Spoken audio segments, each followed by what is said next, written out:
ساری دنیا تم نے کھوج ڈالی اور اللہ کو نہ جانا، تو اللہ کی قسم ناکام عورت ہے، ناکام مرد ہے، اور اللہ کو پا لیا اور کچھ نہ پایا تو دنیا بھی اس کی ہے، آخرت بھی اس کی ہے۔ مرد ہے تو کامیاب ہے، عورت ہے تو کامیاب ہے۔ اللہ کو پا لینا ہی دنیا اور آخرت کی کامیابی ہے، اور اللہ کو کھو دینا ہی دنیا اور آخرت کی ہلاکت اور بربادی ہے۔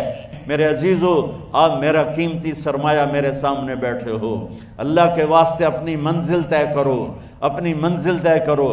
تمہاری منزل یہ نہیں ہے کہ ڈگری مل جائے اور جاب مل جائے، یہ بہت چھوٹے درجے کی چیز ہے۔ میری، تمہارے وی سی صاحب کی، تم بچیوں کی، بچوں کی ایک ہی منزل ہے کہ یا اللہ تو راضی ہو جا۔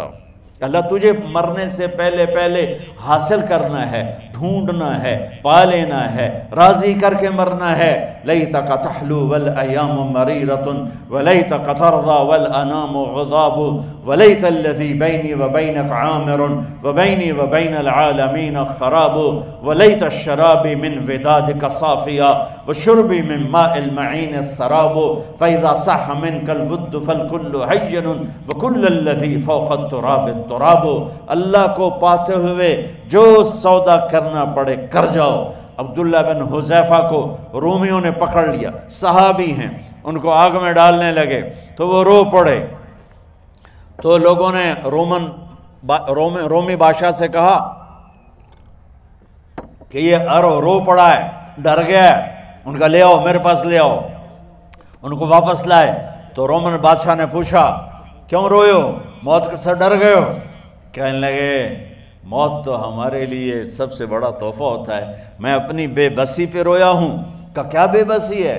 کہ بے بسی یہ ہے کہ ایک جان ہے، آگ میں گرتے ہی جل کے راکھ ہو جائے گی، کاش میرے جسم پر جتنے بال ہیں اتنی میری پاس جانیں ہوتی اور میں ایک ایک جان کو اللہ کے نام پہ قربان کرتا۔ آج مرنے کا مزہ نہیں آ رہا، اس پہ رویا ہوں۔ تو بادشاہ اتنا حیران ہوا، اس نے کہا تو میرا ماتھا چوم دے اور میں تمہیں آزاد کرتا ہوں۔ تو اس کا ماتھا چوما، انہوں نے چھوڑ دیا۔ 2000 سال پیچھے چلے جائیں، فرعون دنیا کا واحد انسان ہے جس نے کہا انا ربکم الاعلی، میں سب سے بڑا رب ہوں، اور اپنے آپ کے رب ہونے کا دعویٰ انسانوں میں صرف فرعون کا ہے۔ اس کی باندی مسلمان ہو گئی، موسیٰ علیہ السلام کا کلمہ پڑھ لیا، ایمان چھپتا نہیں، وہ پتہ چل گیا۔ فرعون نے اس کو پکڑوایا، اس کی 2 بچیاں، ایک دودھ پیتی ایک ساتھ چلتی، اور اس نے اپنے دربار میں کڑاہ میں تیل ڈلوایا، نیچے آگ لگوائی، تیل ابلنے لگا۔ جب وہ پوری طاقت سے ابلنے لگا تو اس نے فرعون نے اس عورت سے، اس باندی سے کہا یہ آگ تیرے سامنے ہے، جلتا ہوا تیل، موسیٰ کے رب کو مانے گی تو پہلے تیری بچیوں کو جلاؤں گا پھر تجھے جلاؤں گا، اور اگر مجھے رب مانے گی تو تیرے گھر کو سونے چاندی سے بنا دوں گا، تیرے گھر کو سونے چاندی سے بھر دوں گا۔ اللہ کا پا لینا یہ میری آپ سب کی معراج ہے، اور اللہ کو کھو دینا میرے آپ سب کے لیے ہلاکت اور تباہی ہے۔ سنو اس نے کیا کہا؟ اللہ نے اپنی محبت کو ماں سے تشبیہ دی ہے، باپ سے نہیں دی، اور چھوٹا بچہ زیادہ ممتا کو لیتا ہے۔ وہ کہنے لگی فرعون یہ تو میری 2 ہیں، میری 100 ہوتی تو اللہ کے نام پہ آج میں قربان کر دیتی۔ فَقْضِ مَا أَنْتَ قَاضٍ، کر جو تجھے کرنا ہے۔ تو پاگل ہو گیا، غصے میں کہنے لگا اس کی بڑی بیٹی کو ڈال دو۔ تو انہوں نے اس کو یوں ٹانگوں سے پکڑا اور وہ چیختی چلاتی ہوئی تھی۔ ماں کا ایک بول اس کی جان بچا سکتا تھا، اور پھر گھر جا کے توبہ کر لیتی اور کہتی یا اللہ مجھے معاف کر دے، میں نے کلمہ کفر کہا۔ اس کو ٹانگوں سے پکڑا ہوا ہے، اس کے ہاتھ نیچے جھول رہے ہیں، اور وہ اماں بھی کہہ رہی کہ مجھے بچا لو۔ ماں نے اپنی آنکھوں سے بچی کو تیل میں یوں ڈوبتے دیکھا، اور پھر وہ ابھری جیسے مچھلی تلنے کے لیے، جیسے مچھلی تلی جاتی تو باہر آ جاتی، اوپر آ جاتی، تو وہ ایسے بلبلے اٹھ رہے تھے۔ وہ ایک ہی لمحے میں اس کی تو جان گئی، ایک آنسو کا قطرہ اس نے نہیں نکلنے دیا اپنی آنکھوں سے، اور اپنے دل کو جب مضبوط کیا تو میرے رب کی غیرت، میرے رب کی رحمت محبت حرکت میں آئی۔ اللہ نے ماں کی آنکھوں سے پردہ ہٹا دیا، اور ماں نے اپنی بیٹی کی روح کو نکلتے دیکھا۔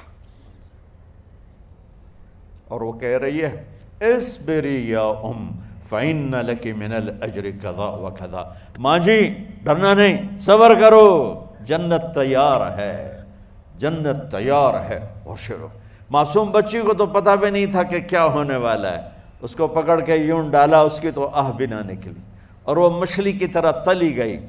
اب پھر ماں کا کلیجہ پھٹا، اللہ نے پھر آنکھوں سے پردہ ہٹایا اور انہیں اپنی بچی کی روح کو نکلتے دیکھا، اور وہ کہہ رہی ہے اصبری یا فإن لک من الأجر کذا و کذا، ماں جی تھوڑی دیر کا صبر، جنت تیار ہے، جنت تیار ہے، جنت تیار ہے۔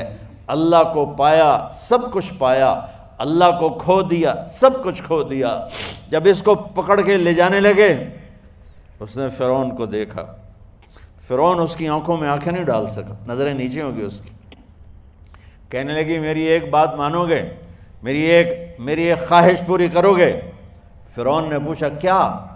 کہ جب میں بھی جل جاؤں تو میری اور میری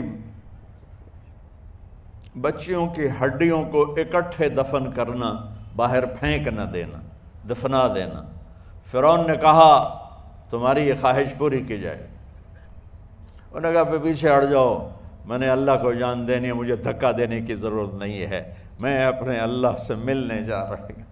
سبحان اللہ، جب اللہ مطلوب ہوتا ہے تو موت محبوب بن جاتی، جب اللہ کی نافرمانی ہوتی ہے تو موت سے نفرت ہو جاتی ہے، مرنا عذاب نظر آتا ہے۔ وہ چھلانگ مار گئی، اللہ اکبر کا نعرہ لگاتی ہوئی، ہڈیاں ادھڑ گئیں، گوشت ادھڑ گیا، ہڈیاں باقی رہ گئیں۔ فرعون نے کہا ایک ہی جگہ ڈال دو، سب کو دفن کر دو۔ دفن 2000 سال کے بعد، بچوں بچیوں 2000 سال کے بعد، موسیٰ علیہ السلام کے 2000 سال کے بعد جناب رسول اللہ صلی اللہ علیہ وسلم دنیا میں تشریف لائے۔ 40 سال کی عمر میں نبوت ملی، 50 سال کی عمر میں معراج ہوا، 2050 سال کے بعد میرے نبی کی سواری بیت المقدس جا رہی ہے، اور بیت المقدس پر جب وہ اوپر پہنچے ہیں تو مصر وہاں سے قریب ہو جاتا ہے۔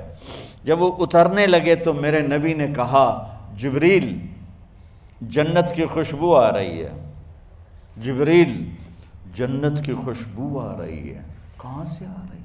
ابھی تو جنت اوپر ہے، ابھی تو اوپر جانا ہے، تو یہ زمین سے جنت کی خوشبو کیا آ رہی ہے؟ تو جبریل نے عرض کی یا رسول اللہ، فرعون کی ایک باندی تھی جو اللہ سے سودا کر گئی جان کا اور اپنی بچیوں کا، اس کی بچیوں کی ہڈیوں کو جہاں دفن کیا گیا ہے، یہ خوشبو جس دن انہیں دفن کیا تھا اس دن سے لے کر آج تک یہ خوشبو آ رہی ہے، اور یہ قیامت تک آتی رہے گی۔ اللہ اپنے نام پہ قربان ہونے والوں کی یوں قیمت لگاتا ہے، پہلے اپنی منزل طے کرو، پہلے اپنی منزل طے کرو، پہلے اپنی منزل طے کرو کہ مجھے اپنی زندگی کی سے لینا کیا ہے، مجھے اللہ کو پانا ہے، مجھے اللہ کو پانا ہے۔ میں نے اللہ کی قسم، اگر اللہ راضی ہے تو پھر موت سے بڑھ کر کوئی تحفہ نہیں، اس سے بڑھ کر کوئی خوبصورت پیغام نہیں، اور اگر اللہ ناراض ہے تو موت سے خوفناک کوئی پیغام نہیں۔